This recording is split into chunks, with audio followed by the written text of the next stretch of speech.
Today we find ourselves at Brunel University and we will be joined by Dr. John Cossar, who is the Vice Dean International for the College of Health, Medicine and Life Sciences here at Brunel University. He is the driving force behind Brunel's global partnerships, ensuring that researchers connect with each other from across the world, be it China, India, Africa and beyond.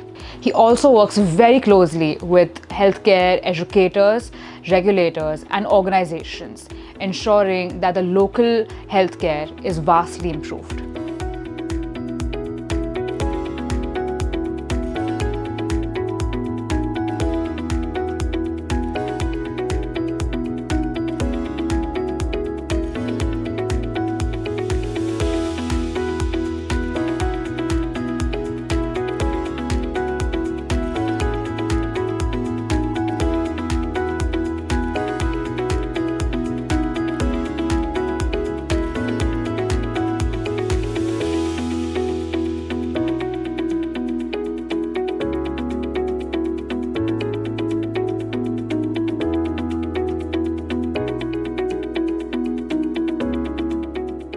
Hello and welcome to EduCon's podcast series, where we speak to global higher education institutions to understand what's happening in the world of education.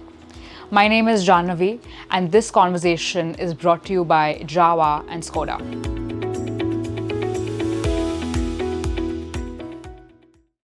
Dr. Cossar, thank you so much for joining with us today. Lovely to have you here.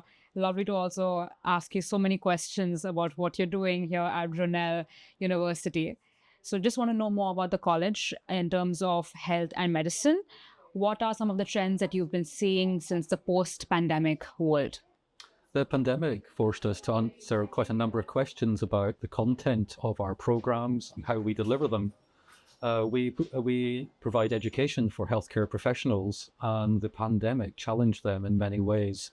Sometimes they found they didn't have the skills they needed to look after their patients, or more importantly, they didn't have the skills to actually work within a clinical team or to look after themselves.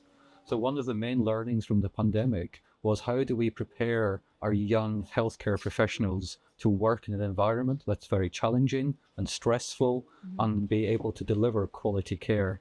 And simple things such as leadership skills, communication skills, mentoring and supervising each other, looking after their colleagues in a stressful environment.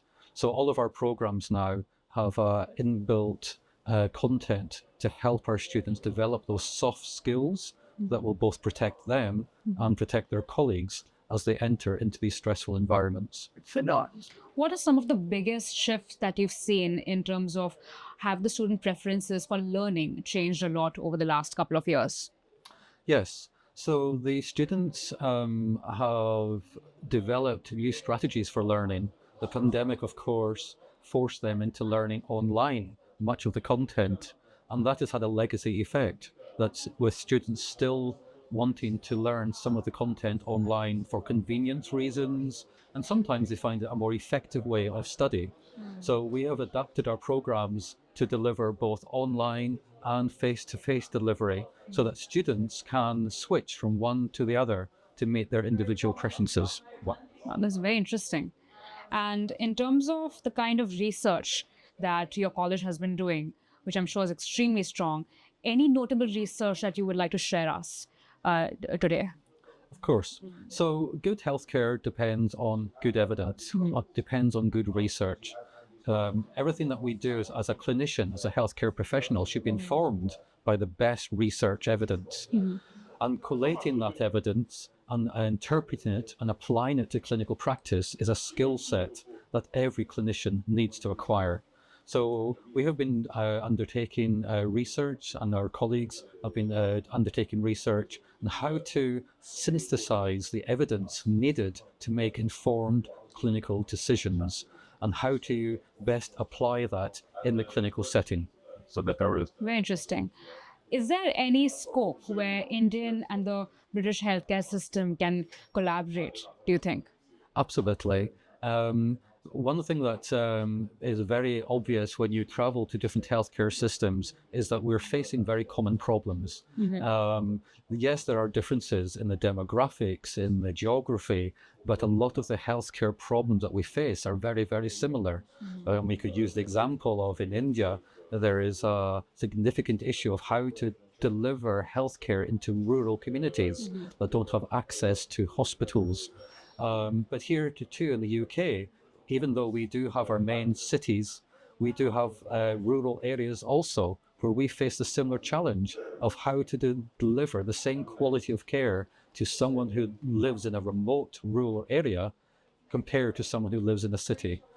And this is something that India leads on. Developing the models of care for rural healthcare delivery is something where I found we can learn from India and maybe think about how we could apply those models here in the UK for the better of the UK population. Very interesting. And in terms of when I take a look at your faculty, for instance, I noticed that you have a very diverse faculty, right? How are you essentially ensuring academic excellence and ensuring that there's very strong leadership skills or, say, academic skills among your faculty members as well? Yes. So we're based in London, a very multicultural city. Within the local area, we have diaspora from many, many countries and regions of the world. For any healthcare professional, they have to understand those different cultures. They need to understand the different healthcare systems, different healthcare beliefs that different cultures have. Unless you understand those things, you cannot deliver effective multicultural healthcare. So it's very important for us that our staff, our faculty, are representative of the healthcare systems that our students will be entering, that our students are drawn from all those different cultures, a bit like a melting pot of ideas, so that our graduates are prepared to not just work in a UK-centric way, but they're able to enter any healthcare system in the world and effectively adapt to the culture and beliefs of that healthcare system. Perfect. And just as a final question, if you look at the way technology has now played a very big role in healthcare, right? What are some of the kind of shifts that you're seeing in terms of training upcoming healthcare professionals now? The biggest change is probably digitization of healthcare, and this is taking many forms. So digitization in terms of the use of AI in diagnostics, in decision making, in evidence synthesis. So our students of healthcare professionals programs now need to understand, how do I use AI responsibly and effectively in my healthcare delivery?